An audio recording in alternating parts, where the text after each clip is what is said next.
শেখ হাসিনাও পালাবে না, তার কর্মীরাও পালাবে না। যেই অর্জনগুলো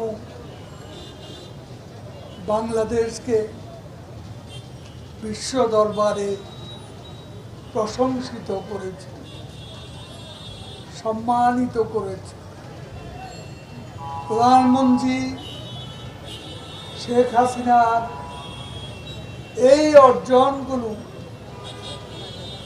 আজকে অগ্নি সন্ত্রাসে, আক্রমণে, আজকে ধ্বংসলীলা পরিণত হয়েছে।